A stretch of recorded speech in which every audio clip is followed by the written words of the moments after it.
Recently, there was an Assassin's Creed Shadows AMA made by the creators of Assassin's Creed Shadow, and these are some of the most interesting questions I have found. There are a lot of questions, so if you would like to find some good questions and see the answers the developers have given, then just go to the Assassin's Creed Reddit and then type in the search "We Are Broke," and then you'll find the first link. It's the AMA section where you can ask, but it has already been closed. So if you wanted to ask it, then yeah, I'm sorry you can't. So let's get into these. The first question: I'm curious about the shinobi recruit system. Will it be like all the games where you can level them up and make them more helpful? Also, you mentioned that you can call them in combat for assassins, but can you also call them during stealth to pick off target? The answer was given by Charles, the game director, and he said you can recruit few specific characters that will become your ally.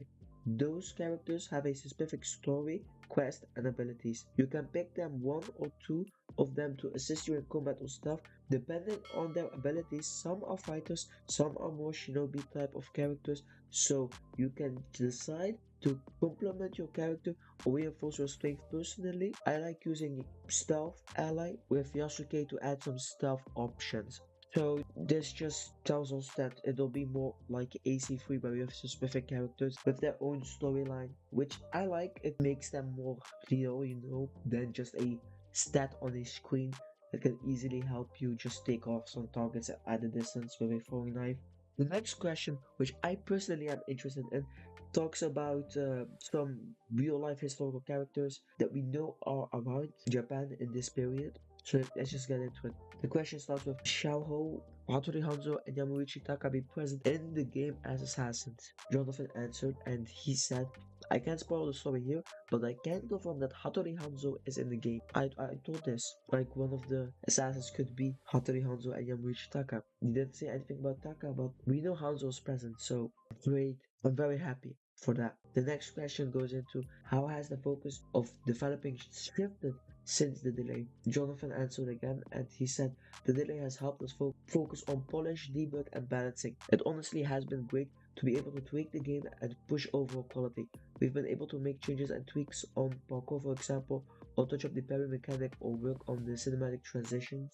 For example, we have felt that there was a stickiness in the parkour. The delay allowed us to accelerate the responsiveness of inputs and fix rooftop behavior that were impeding on Naoe's fluidity. The team is making something we are all proud of with this extra time. First off, the very last bit, them being proud of their work with this time, that's wonderful. I love that. That's why the delay is delayed. So the parkour, we saw this with the Naoe parkour video. There was some floatiness, like the backflip first had to be done and then she could land. So the delay was there for a good reason, and I'm happy it was there. Then the next question is: will there be a Japanese voice option in the Western release? Jonathan answered again, yes, we are very happy to say that all our players will be able to play what we call immersive mode, our full Japanese voice option, in addition to all other languages.